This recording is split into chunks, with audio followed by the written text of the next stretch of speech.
Hey there, Kyle Sasser here, Ashlar Home Team. Let's talk about all of the people involved in a real estate transaction, or at least the key players. So obviously, we have you, person either buying or selling the property. And conversely, there's the opposite party. So if you're selling, there's a buyer on the other side. If you're buying, there's a seller on the other side. Then there is the real estate agents. That is yours truly. We're basically there to provide expertise on homes, neighborhoods, the general real estate process, managing all of those different things that are going on and have to transpire to successfully transact real estate.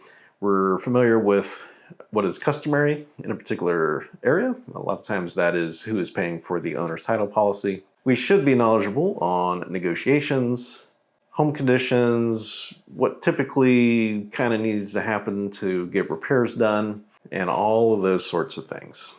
Next up for the buyer is the lender. And what lenders, now obviously if they're paying cash, a lender is not involved.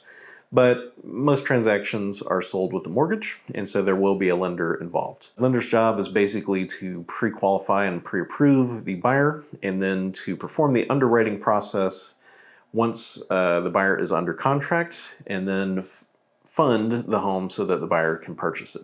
Next up, we have the title company. So what their role is they manage the paperwork and the legal transfer of this property. Now that sounds super simple, but they actually do a deep dive research for all of the previous owners of the property, who did or did not have a claim, was everything transferred nicely, is there any sort of, codes issues or fines or liens that need to be satisfied at closing? So they do all that stuff. They manage the funds, make sure that, the funds all get to the place that it's supposed to be within a reasonable time frame. Title company is also commonly holds escrow, although some real estate brokerages do. But title company basically accounts for all funds, combines everything together into one big pot, and then distributes everything. They're also the ones that put the paperwork together for the deeds and transfer of ownership and all that stuff, and then files it with the courthouse. The next party that kind of gets mentioned in some transactions is attorneys. There are some states where you are required to have an attorney kind of handle things. And to further complicate matters, a lot of title companies do have attorneys on staff. There is an important distinction on if there is an attorney just kind of impartially managing the transaction versus if there's an attorney specifically representing you. Those are two kind of different things. Main reason you want an attorney involved is if there is some question about liability. So as a real estate agent, I am able to provide you with state approved contracts, and I'm also allowed to answer questions about that and fill in the blanks on timeline, prices, and some other things. What I'm not allowed to advise you on is what the potential liability of anything outside of that specific contract. Some people do like to talk to an attorney just as a matter of course. I would say that they are definitely more the exception than the rule. Most real estate transactions do not have any attorney specifically advising the buyer or the seller. But if there's any sort of question, my recommendation is always find an attorney you're comfortable with to bounce any specific liability questions off of. Next party that is commonly involved in a transaction is going to be an appraiser.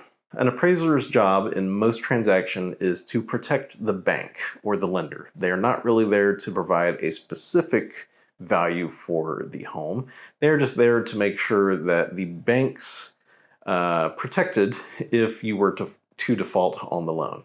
I have another video on appraisals where I go into this more depth.